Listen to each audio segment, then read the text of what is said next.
Before we start today's show, we just wanted to take a moment and give a huge thank you to the podcast sponsor, StreamYard. With StreamYard, you can stream directly from your browser, create a broadcast, show comments on screen, and see all of your comments in one place. With StreamYard, you can record HD video and audio. You can even go live with pre-recorded videos. Save, rewatch, and download past broadcasts. You can invite guests to your broadcast from any device. StreamYard makes it easy to run interviews, talk shows, podcasts, and so much more. You can simply get started with your own by heading on over to StreamYard.com. Now, without further ado, brought to you by Mindful Media Productions, you are now tuned into my favorite podcast, The Archives with Adam. Here is your host and my grandson, Adam. Welcome back to another exciting episode of The Archives with Adam, where we bring you closer to the legends and the legacies that shaped our world. Today, we are honored to have a guest who has musical roots that run deep in her very soul. She's the youngest of 12 children, born to the iconic Ray Charles, but she's carved out her own unique path in the industry. Raised in the musically rich landscape of Chicago, inspired by greats like Whitney Houston, Mariah Carey, and Prince, she's developed an electric sound she calls urban soul. From songwriting and producing to acting and Web3 innovation, she's a true Renaissance woman. Please welcome me in joining the incredibly talented Robyn Charles. Hey, you need to do that for me everywhere I go. That was perfect. I appreciate that. You know, if you want a snippet, I could go ahead and do like a voiceover type thing for you. You could use it, whatever. I got you. Yeah. So no, I just wanted to welcome you to the show. You know, again, you have a legendary father, but I also do like to celebrate the careers of those as well. So, you know, it's not just about your father, it's about you and what you do as well. Thank you for that. I spend enough time in his shadow. Oh yeah. I bet. But you know what? You're making your own, and you know, it's gonna be great. Thank you. Of course. So I wanted to kick it off with asking you, growing up in Chicago, Chicago has such a rich musical history. How did growing up there shape your musical journey? Oh man, it was my musical journey. Like everything about Chicago represented my drive to be a singer. Starting with all of the music that I listened to growing up as a little kid. Like we had cleanup Saturdays, which meant at 8 o'clock in the morning, it was time to clean up. And the only thing we could do while we cleaned up was listen to music. So my dad would play these old records. Sometimes my mom would put the radio on, and we would literally spend the entire day cleaning the whole house to Sam Cooke and Jackie Wilson and Lou Rawls. So it's always been a part of the fabric of me developing as a singer and an aspiring superstar. Okay. No, I definitely enjoy hearing that. And I'm a lover for all kinds of music, you know, Sam Cooke, like you said. I mean, it doesn't matter.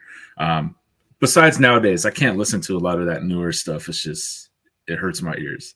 I try to be a diplomat for music, and sometimes I can stay on the right side, but I'm so far left that it's just like I grew up.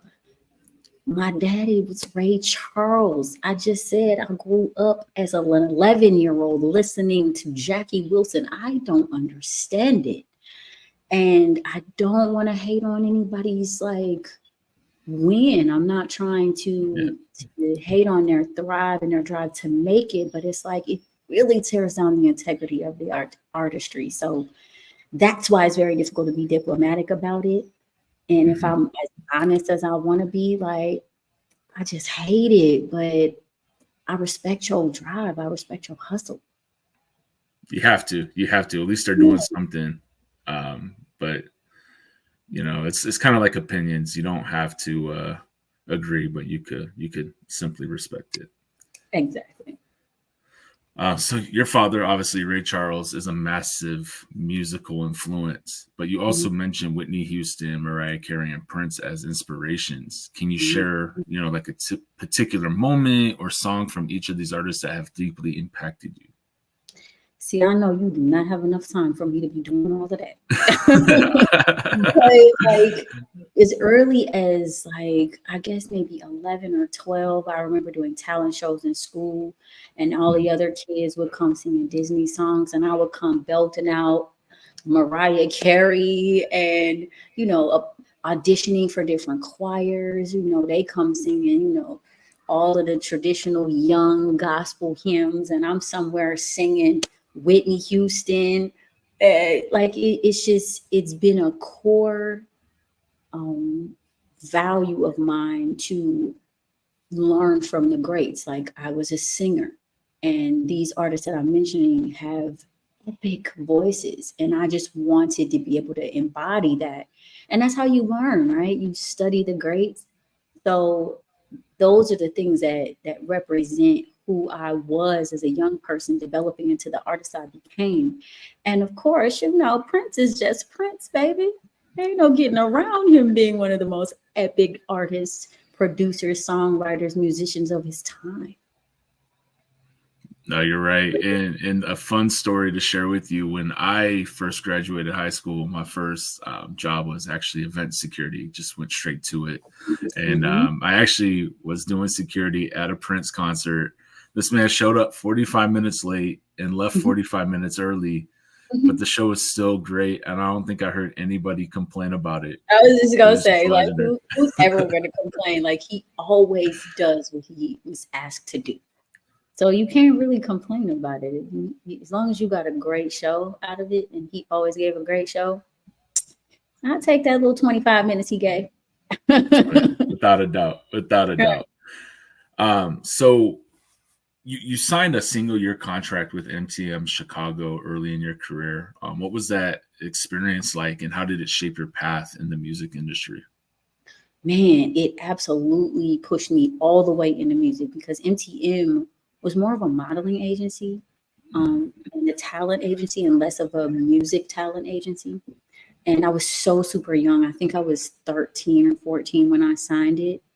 Um, I My mother wanted me to do that. She knew that I had a drive for entertainment and all things arts. So she figured that this was a great way to get me launched in that industry because she didn't know enough about music. And there's always like casting calls and stuff like that. So she sent me to modeling school and was like, okay, you're a kid. It's easy to get acting or modeling gigs as a kid. They want all little kids, especially Black little kids. But after spending a year doing that and the year before in modeling school, I was like, it's got to be music. I'm not trying to starve for real, trying to compete with a million other kids and people for this one role when I can walk into a venue and open my mouth and people will hire me, period. Okay. Okay. So when it comes to making a name for yourself, a lot of people, we see a lot of, kids or, relatives that, are looking to get into the music side of things. And really they do have such an iconic name behind them. Like, how do you try to set yourself apart from that and say, hey, look, I may be the daughter of Ray Charles, but look, here's my talents. This is what I can do, and really try to sell people on that. Man, I haven't actually had to do that until I was maybe in my mid 20s, mid to late 20s, because I spent the early part of my life not even telling people who my dad was. Like it was my best kept secret. And most of it was about the idea that, don't get me wrong, I would love to get all the amazing help, but I really want to know that I'm worth it. So as long as I just step out there on my own merit, they're either going to keep pushing me along the way or keep pushing me up, or they're going to shut me down. And part of it was about my personal drive. The other part was trying to prove something to my dad that I could make it without him. but I appreciate the fact that I did it on one hand. And on the flip side, sometimes I have a little bit of regret that I didn't lean into his help when I had the opportunity because of all of the things he could teach me. But I can't take back all of the accomplishments that I got on my own. Just really pushing and grinding so hard to be able to do it on my own 2 feet. No, that makes sense. And I've talked to several people within like the industry that have, a brother or a father that has done music, and they're trying to do it as well. And unfortunately, they have to live in the shadows, and it's a little bit tougher. But I'm sure they're very talented, and they really deserve the attention as well. And it just, that's the cards that are dealt sometimes. During my career, exploring legacies, I've met so many of them. Some of them just inadvertently, and some of them, I set out to meet. But it's always for me the same thing. It's like we all have the same struggle. Like we are all fighting the same battle, whether we realize it. It may be on 2 different sides of the fence, but we're still having the same struggle. So, I never felt the need to have to make that argument with those types of people. The argument is always trying to get everyone else that's outside of that loop to understand how much I believe I deserve it, and how much I can actually do to bring value to whatever they're doing.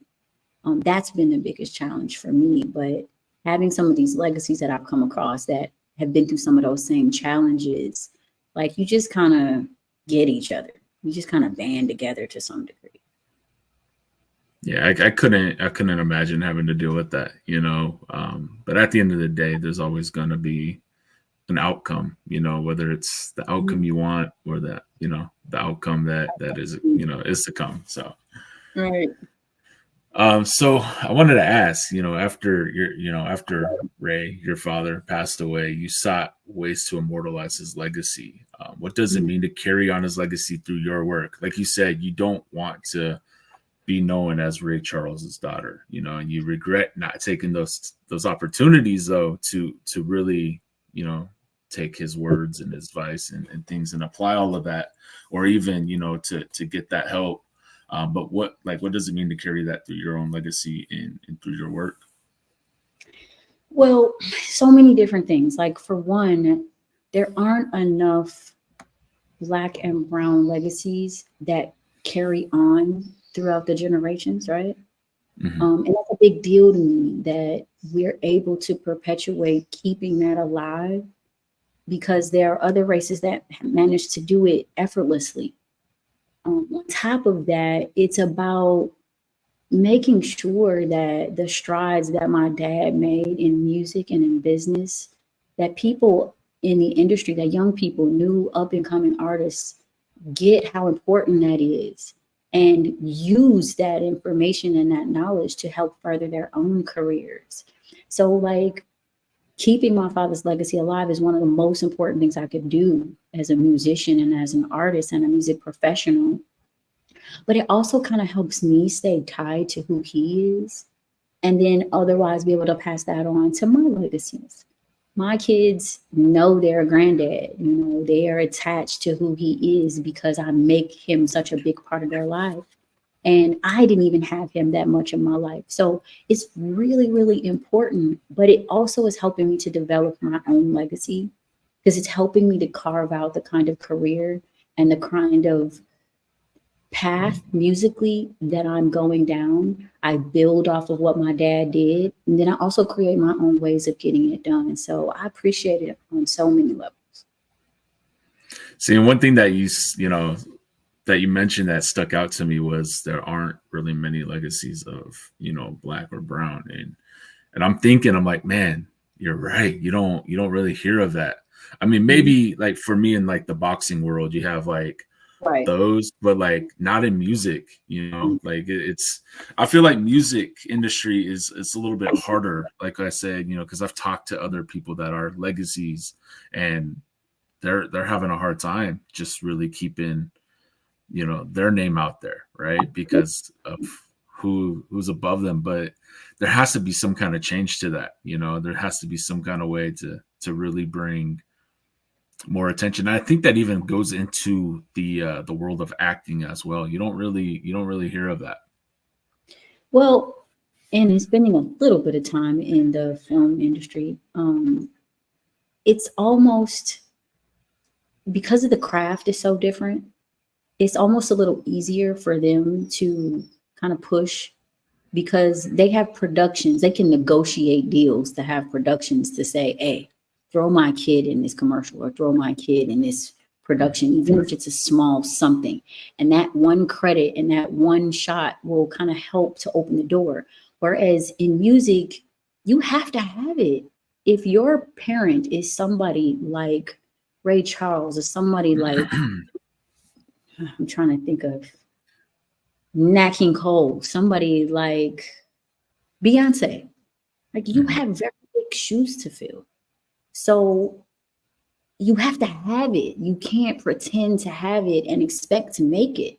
So it's much more difficult in the music arena, in the music industry, to maintain that legacy. Now, don't get me wrong, there are a lot of artists, there are a lot of musicians that are carrying that legacy on. We just have no idea who their parent was, or we don't have any idea who they are. So it's about being a part of this industry and creating an alliance of those legacies that understand the benefit of it. All artists, not all of them, but like 90% of artists are out here with families and with kids that they would love to see pursue careers that they found success in. Doesn't mean they'll do it, but if they have a desire for it, then they want to make sure that they have a better opportunity to get to it creatively than they had. So I'm surprised that there aren't any coalitions or alliances for legacies in music or in the arts that are banding together to kind of help this happen. If you love music, if you love acting, if you love dancing, come through us and pursue your career through us, because we understand what it means to have a hard time struggling to get to where you desire and aspire to be as an artist. See, that's an idea. Somebody has to take that and run with it, because that's an amazing idea, having something in. Listen, I got them all day. I'm just handing them out with popcorn. Like, but like I said, like it takes for us to not be so competitive. Like I have to tell people all the time when they ask about my gifts, like it's a gift. It wasn't something that I chose. It was given to me. So the question is, was I given this gift to keep it to myself? What good would it do to have the gift? The gift is to share with the rest of the world. So being competitive about it is just stupid. It's enough money out here. It's enough people out here. It's enough reach out here for us to share it with as many people as we can. So I think if we can get past being competitive in this industry, because we're clawing and fighting for all of that money that most of us aren't getting, we actually can do something like that. But we're so busy fighting with the industry and fighting with the executives and then fighting with each other that we really are missing the bigger picture. 100%. 100%. I mean, everybody should be in everybody's corner. And that's something that myself and my girlfriend like to do. We like, because we vlog on YouTube as well. And I mean, this is a whole different thing, but kind of along the avenue, we like to help people out by getting their stuff set up and, understanding what it takes to get into it, or like within the podcasting side of things. I'd love to encourage people to try to do it, and I'll give them like little ideas of how to go about it, and to reach out to guests. It's just up to them taking it and running with it.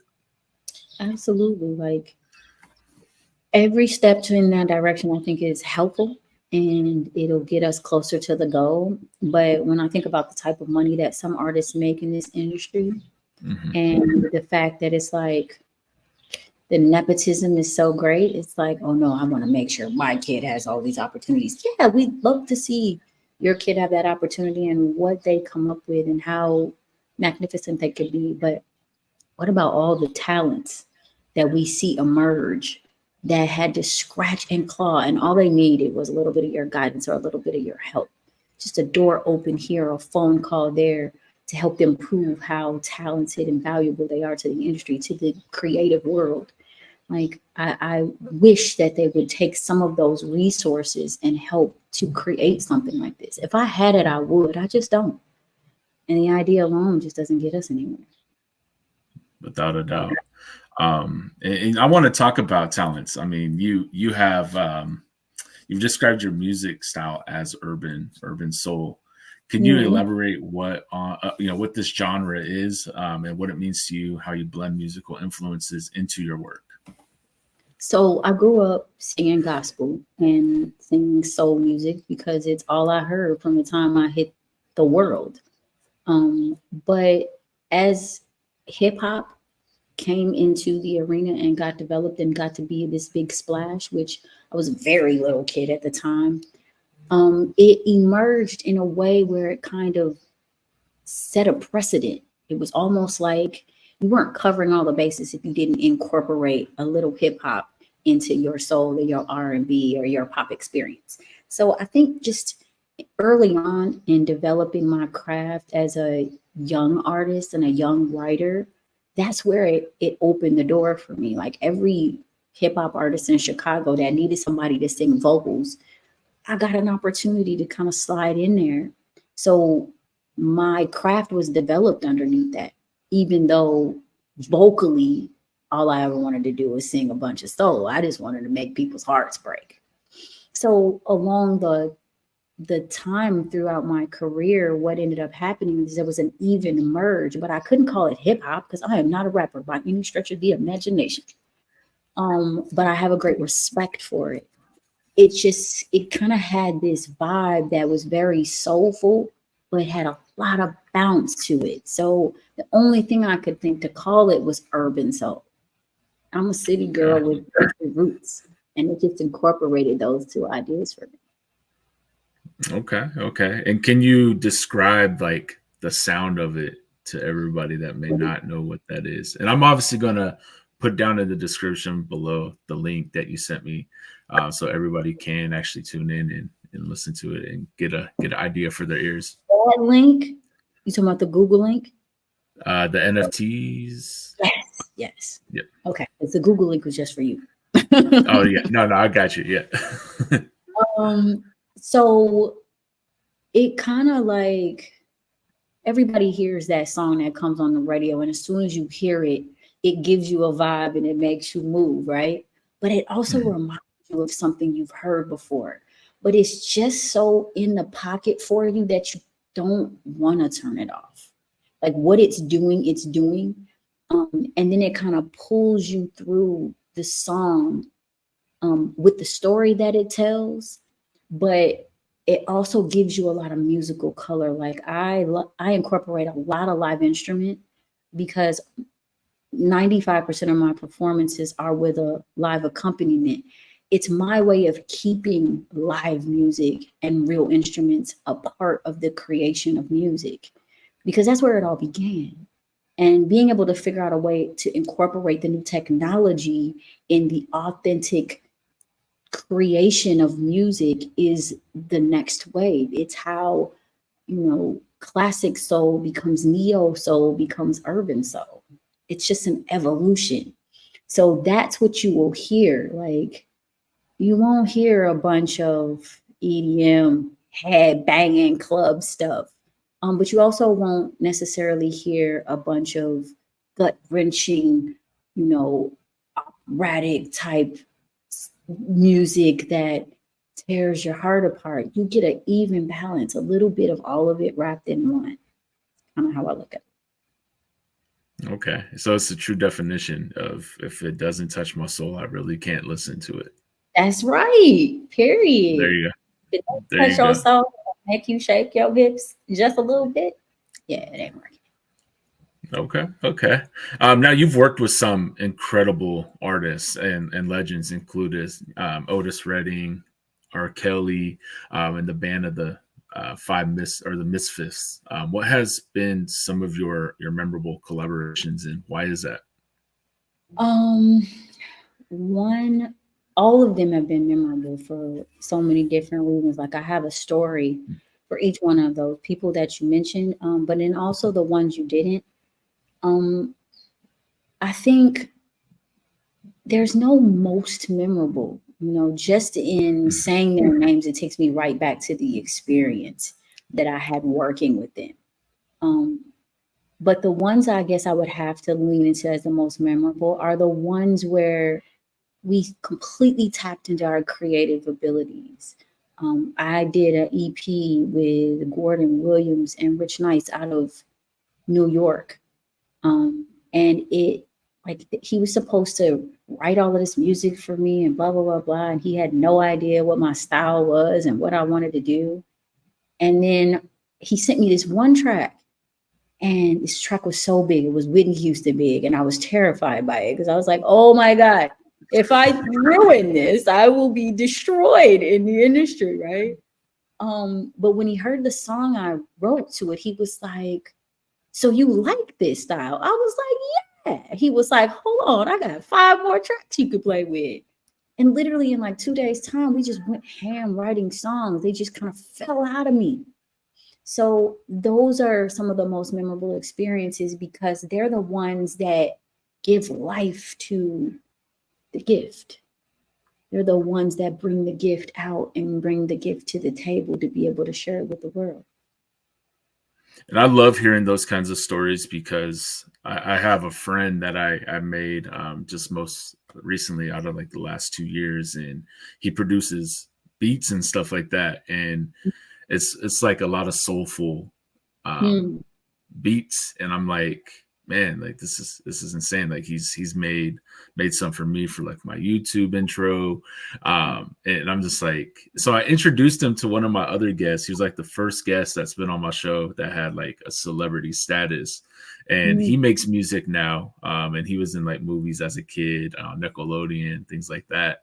And they just made like beats for an album, and now there's a jazz album coming out, which I'm like, man, I'm hearing all these stories about all the creative flows and stuff, and I'm like, this is just it's insane, like to be in that side of the world now, kind of like diving into the music side and just hearing those kind of stories. So I'm like, okay, this is pretty cool. And then you could hear about all those like those stories about the creativeness and matching up lyrics to beats and things like that. So it's pretty fun.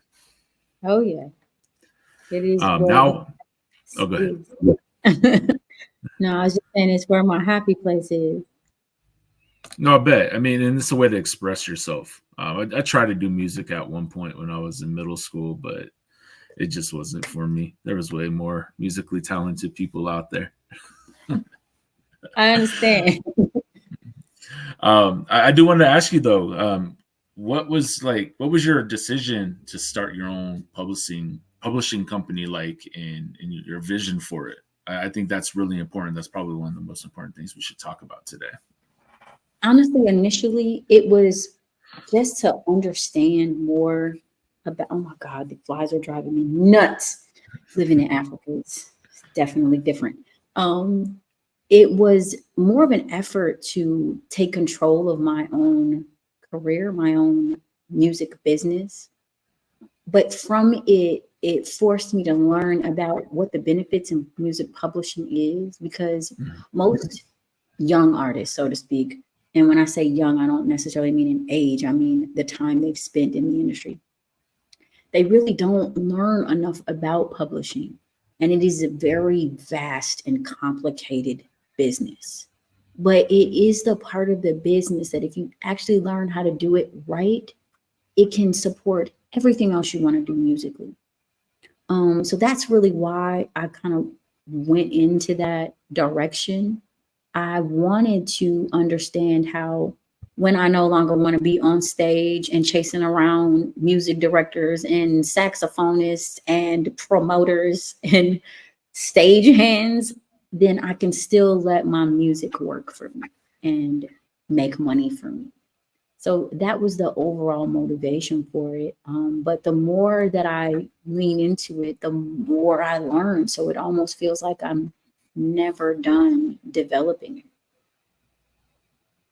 it. Okay. And now you ventured into the world of Web3 and NFTs with projects like the Colorblind Collection and SoundRig.io. How do Mhm. these technologies shape the future of music and entertainment?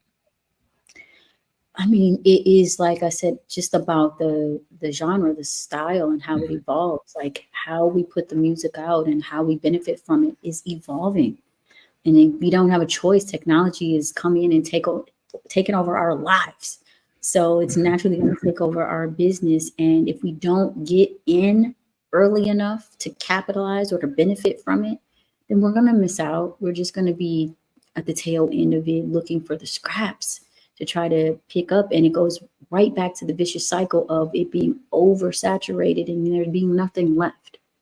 So it's an important move to make as an artist, just to claim your own independence. It was always a thing where it was difficult for an artist to be independent because they could only make it if they were attached to some huge label or some benefactor that called all the shots and told them what to do and didn't let them actually be creative.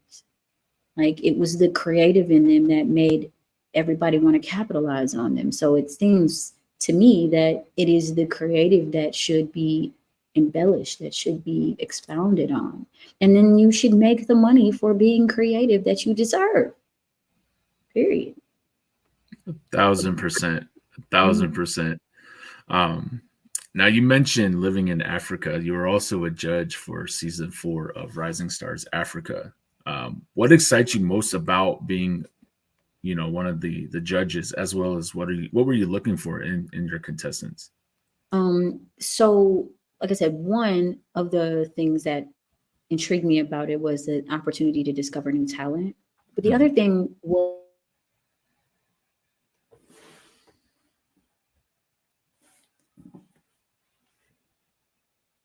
was to have to, one of the things that you find here is that a lot of the talent is very, very raw. And they're getting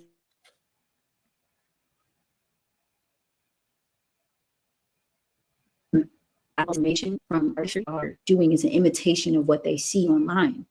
Um, don't get me wrong, I get it. Like I just got through telling you how I used to sing Mariah Carey, and we didn't have internet. We had music videos and radio. So at the end of the day, it was like you got to be able to match that vocal. You have to be able to match that look, and you're just a fake imitation. So a lot of the talent here is not given an opportunity now that they've created their own genre of music. It's an opportunity to also evolve, and in its infancy, there's an opportunity to develop it in a new style of Black music that people seem to love. Okay. And so when you mention all of that, I do want to also mention, I mean, you've worn many hats as a musician, producer, actress, and obviously Web3 innovator. So it sounds like you definitely know what you're looking for. You want to give other people an opportunity because that's something that you've also mentioned quite a few times in this episode. So how do you balance these roles, and what drives you to keep exploring new frontiers? Honestly, it's almost like I got multiple personality disorder. I don't balance the roles. They literally balance themselves for me. They come out when they're needed. And I just let it happen because I'm a spiritual person. And with that, there's a commitment to doing things to serve the people. And the best way to do that is to take yourself out of the equation. If you spend too much time worried about serving yourself, then there's no room to serve the people. And my one pledge to God was, if you will use me, then I'm here to be used. I will not get in the way when there's an opportunity for you to use me as a vehicle for whatever reason you find that. As long as it's for good, then that's what I'm here to do. So those different hats just kind of come out of nowhere, when the need is there in order for it to be met.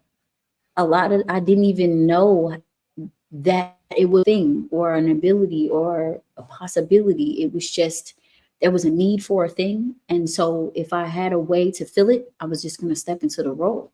And I was either going to help or not. But it was my motivation to help in whatever way I could. I appreciate that. I really do appreciate hearing that.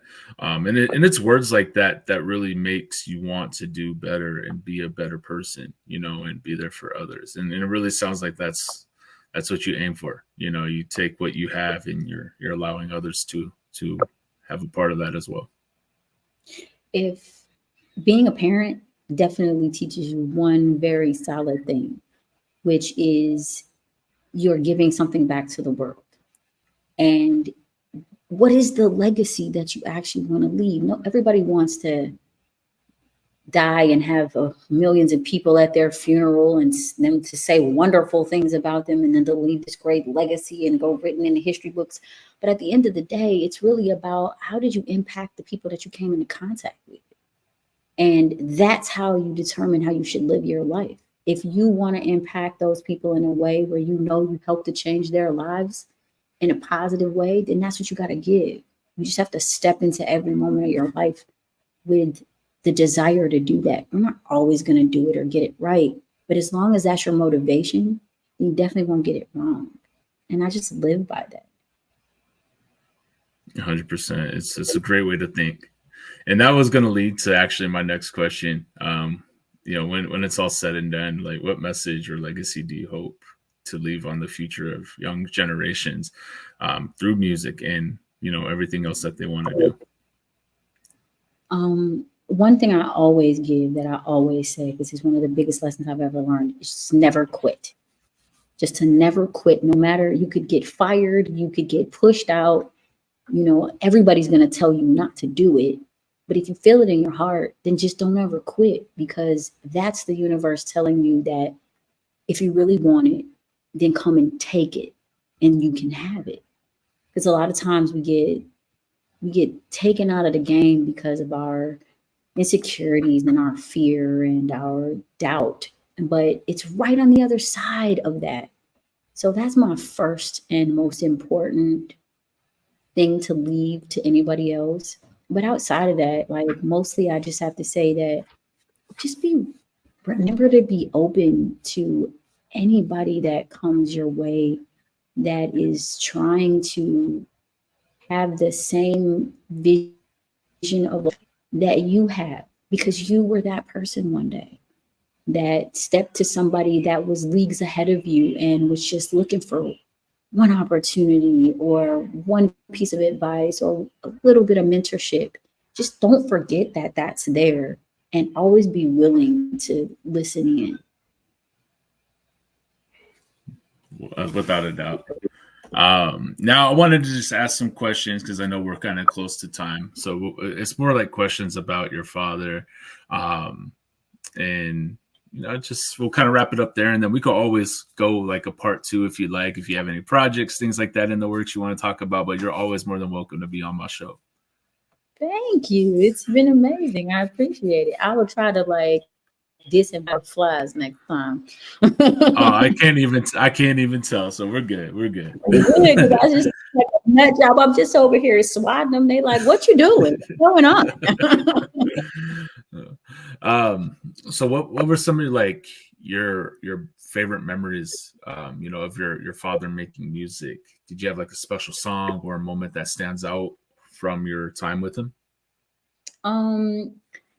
There were 2 songs that stood out from my time with him. And then there was one song that unfolded after he passed away. But the first song was It's Not Easy Being Green.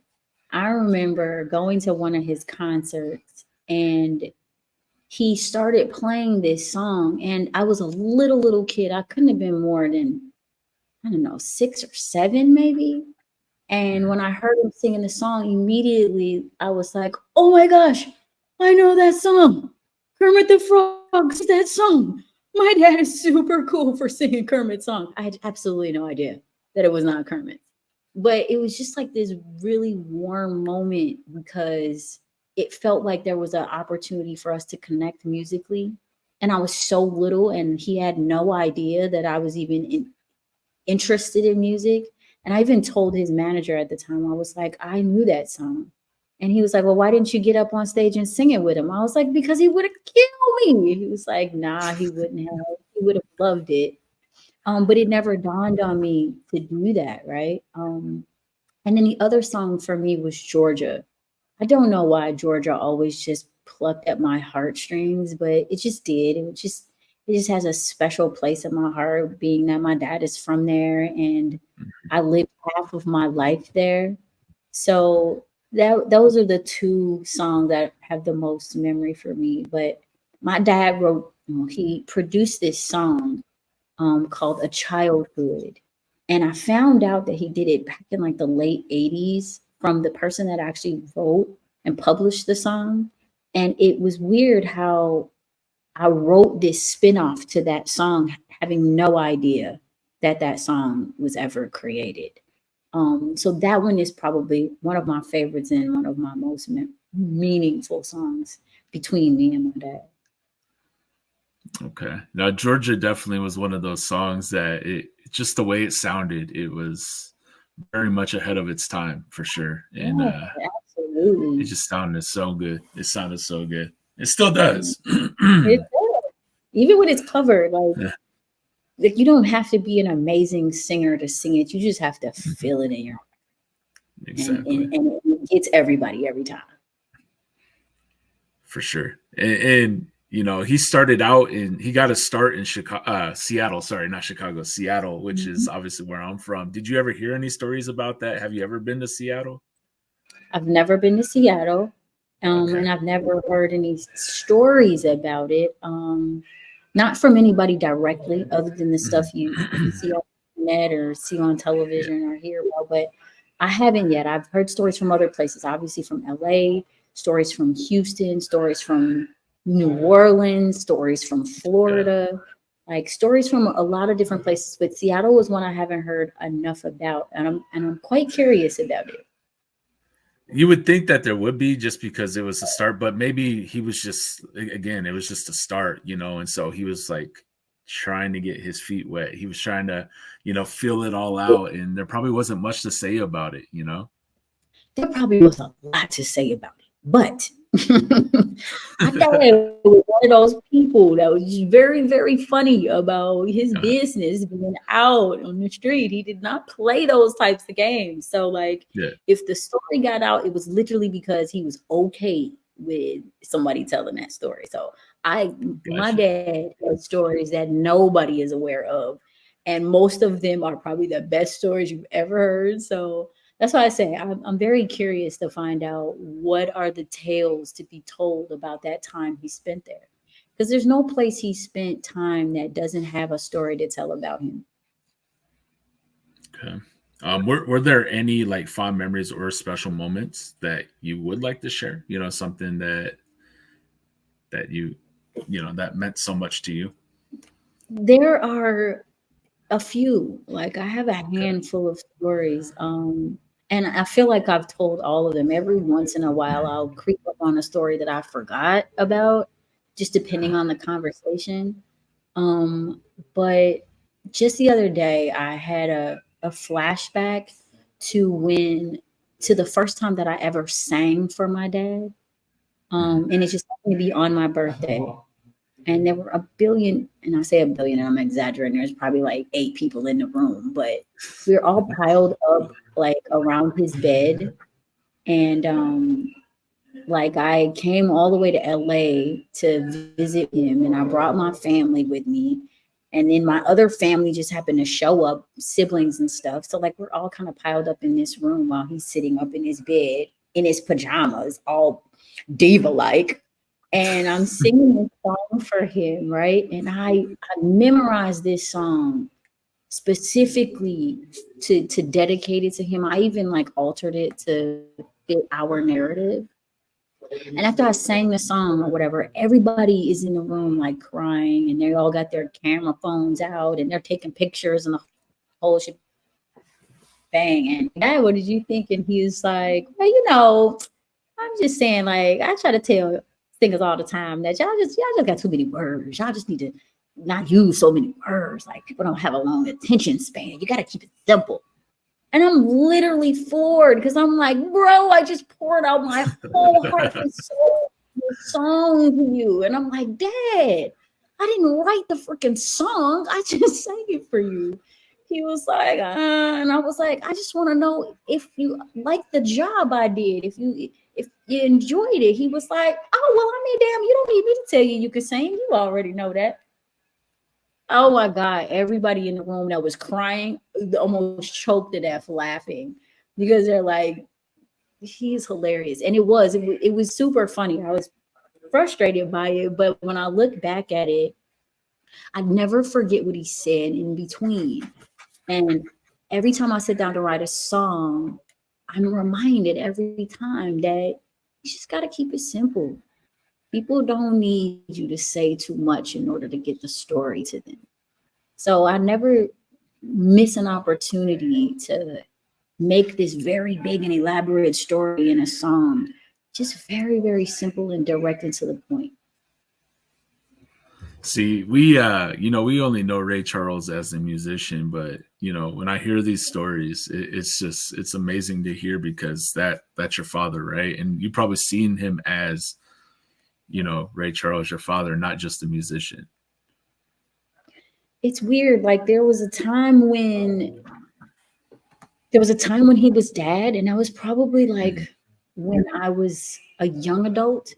That's when he was dad, because I was in college and I was, setting out in the world as an adult and trying to make a name for myself. And I just wanted my parents to be proud of me, right? Mm-hmm. When I was a kid, he was this superstar, but I didn't even know what kind of superstar he was because I didn't have access to the media that way. It was just showing up at his concerts with people everywhere and these lights around him and this big band. Like, he's a superstar. And it wasn't until later, it wasn't until after he passed that I started to put the two people together. I started to be able to merge the identity of the superstar that's an artist that is also my dad. And then it was overwhelming because it was like, damn, you missed it all. You missed it all the whole time. You had no idea what you had right in your grasp. He was a phone call away. But it forced me to dig in a lot deeper to learn as much about him from as many people as I could since. And then to dig deeper into myself to find him there too. How much of that movie, Ray, do you think they got spot on? I know there's a lot of stories, and that's what that's the side that we seen, but like, and I'm not meaning in like the bad things, that they wanted to portray, but like, there was a lot about him with the music and the things that he dealt with. How much do you think was actually like spot on with that? I mean, there was no part of the story itself that was untrue. Everything that the movie portrayed for the most part was certifiable. You could look it up and find out about it for yourself. Yep. But there were cinematic elements that were written into the scripting that wasn't necessarily true. It really gave color to the truth in his story, like how he managed and how he dealt with loss and grief and guilt, from the loss of his brother to the loss of the mother of one of his children. So those elements, they were fact, but how they colored it wasn't necessarily fact. But I don't take anything away from it. It gave an idea. It gave a different picture, maybe a better picture of how he must have felt having to try to process all of this shame, even, guilt, shame, pain, loss.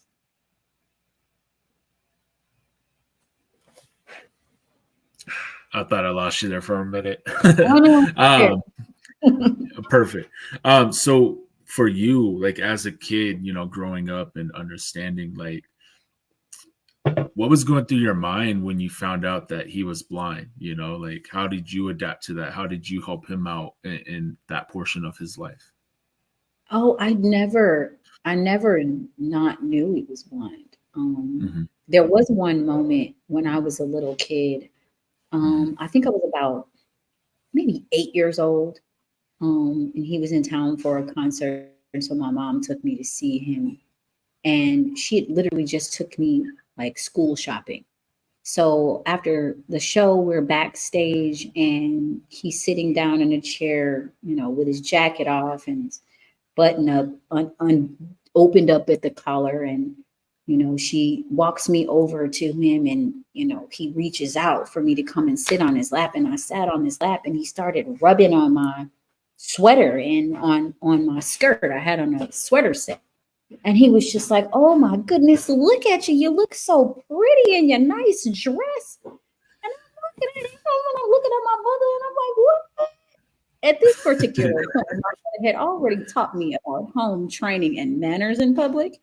So I didn't take the opportunity then to put him or my mom on blast. So I waited until we got in the car on our way home. And I was like, I thought you said he was blind. And my mother said he is. And I was like, so how did he know what I had on? So like there was never really an opportunity for me to even engage him being blind. Like it was supposed to be a thing where it was irrelevant. You know, he acted like it wasn't relevant. So I had to act like it wasn't relevant. But for the most part, it was more about us kind of digging into the internal connection that we were trying to make. So I really wanted to see past the physical. You know, it was like, bro, I just need you to connect with me. I don't care about your problems like that unless you want to share them with me, but I'm here for that. So that was the thing for me. Like we never really talked about him being. Okay. No, I was just kind of curious because, you know, I've never had to deal with that, right? You know, I don't think many people, unless you have to deal with it. And that's kind of something like the movie portrayed to us, how he kind of got a feel for people's faces. You know, it's like exactly what you're saying, you know, rubbing on the shoulder and stuff. So that's really cool to hear that. But again, you know, it wasn't any different. You know, you just carried on as normal and you shared that side. Now, typically I like to, go ahead. I'm sorry. I was just going to say there's a thing that happened though from having watched him have this amazing career and navigate his life. Like a lot of that stuff I got from my mother. She told me all of the stories about being blind because I was too embarrassed or afraid to ask him directly. But incidentally, my stepdad is losing his sight. He's going blind. So having had the experience of watching my dad navigate his whole life without his sight and seeing my dad, my stepdad, lose his sight later in his years, it definitely gave me a different perspective and a way to approach it, understand how I could help him where I couldn't help my bio dad. Gotcha. So now you're able to help out a little bit more. You understand, and you could be more of a support I system. talk a lot of shit. There you go. I tease myself all the time. I'm just like, hey, bro, you really can't see me from over there anyway. So, so I normally like to ask a question to end the show. You know, I just like to ask for advice for the viewers, but I wanted to ask you because you mentioned earlier in this episode that you know, you wish you kind of took a little bit more from your father, you know, in regards to, you know, kind of boosting your career a little bit. But what is the most valuable lesson that he did teach you about music and life? Oh man, I went to my dad after learning about our inheritance. And I was terrified. I was like, I've never seen this much money in my life. And I have no idea what I'm going to do with it. I was like 24, maybe 20. I was like 23, 24. And I was like, I can't shit on my dad's legacy by blowing this money that he gives me. I want to do the right thing. And he's rich and he's been doing it for a while. So, maybe he can help me figure out what to do with it. And, it really twisted my head back. But what he said to me was, I pay people to handle shit like that for me. He was like, I just go out and I let them figure out how to turn it into more money. He was like, I just know how to do what I know how to do. He was like, but if I could give you any advice, invest in yourself. He said, if you fail, you're the only person that loses. And if you win, you reap all the benefits. That's what I would have to offer. Okay. No, that's right. It's you could take that any way you want, right? You could run with it or you just don't, and you just hear it. But I don't think people invest in themselves enough, when it comes to many things, whether it be, an average Joe just working, trying to, make an everyday living, that may ride a bike or take the bus to work. Like, you could save up a little bit and get yourself a car so you don't have to worry about that. Invest in your health, invest in your family, because they're the ones around you in most cases. There's so much that you could take away from that. Absolutely. You never know when that advice will show up to benefit you, but having it there is always going to be useful, no matter who it came from. It just is ironic that it came from that guy. Yeah. Well, no, I definitely appreciate you being on my show. Again, you're always more than welcome to come on. I think I'm going to come up with some more questions as well, because I do love to hear about, everything that you're working on. And I really want to pitch that more to everybody, so that way, you get more people coming your way as well. But no, it's been an honor, chatting with you, hearing some stories. And again, you're always more than welcome to be back on the show. Thank you so much. I was honored that you invited me. It's always an honor for somebody to want to know about me and to talk to me. Like, it's huge as far as I'm concerned, because, like, why should anybody care? And the fact that somebody does just lets me know that somebody cares. So no, absolutely. Don't be afraid to ask me anything. There's nothing that I won't answer. Perfect. And this all happened because my post with Columbus Short, like, I posted about my episode with them, and you liked it. I'm like, okay, who's liking my post? I'd like to see who's liking it, and see the different, the different groups that are, clicking, whether it be a woman or a man or, somebody with a cartoon picture. I'm like, who's liking my stuff? Like, who am I reaching out to, and I seen yours. I'm like, hold on, what? Like, okay, let's see what you're about. Let's get to know you. But, there's also, again, like you said, you're trying to carry on your name as well, as not living your father's shadows. And I love to celebrate people like that. Thank you. I appreciate that. And I have to say, I appreciate Columbus for sharing it with me. Because I might not know about it. He posts all the time.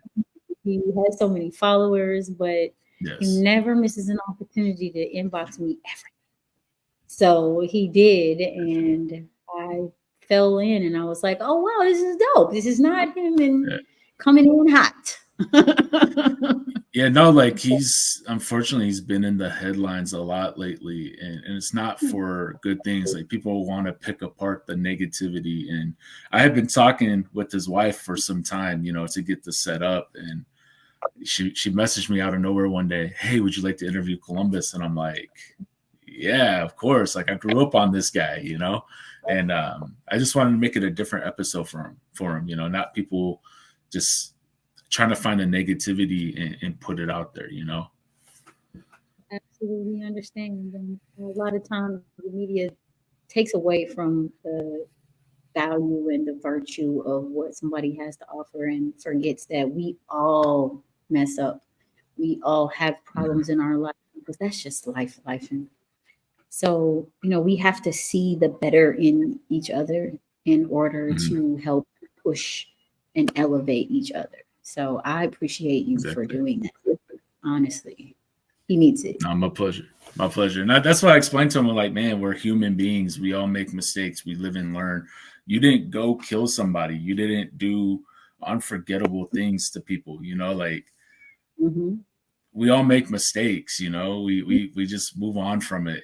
And behind his name, he is a human being. Like, he's going to have feelings. He's going to have bad days. And a lot of this stuff probably gets to him, and he doesn't show it. Absolutely. He's definitely good at masking it, but it's his way of just trying to stay in the positive. He really, really, really has the biggest heart I've ever seen. And it's almost exploding when he can't share all of the things that he wants to share with people and just spread his love and compassion for people. So, we just kind of have to try to have compassion for everybody and anybody that we come across, and just remember they're humans too. And we do shit sometimes that we wish nobody knew about. So how would you like it if everybody went online and started pointing out all of your flaws? We don't even like to hear about our flaws when we take pictures. So that's just my personal phrase is mind your business. 100%. 100%. Well, thank you again for coming on, and you just have a great rest of your week, and feel free to reach out anytime. Well, dude, thank you so much. All right. I just wanted to take a moment and thank the podcast sponsor, StreamYard. Without StreamYard, none of this would be possible. I also want to thank everybody for tuning in and watching this episode, whether you're streaming it on Apple Podcasts, Spotify Podcasts, or watching on YouTube. Thank you so much, and stay tuned for many more episodes.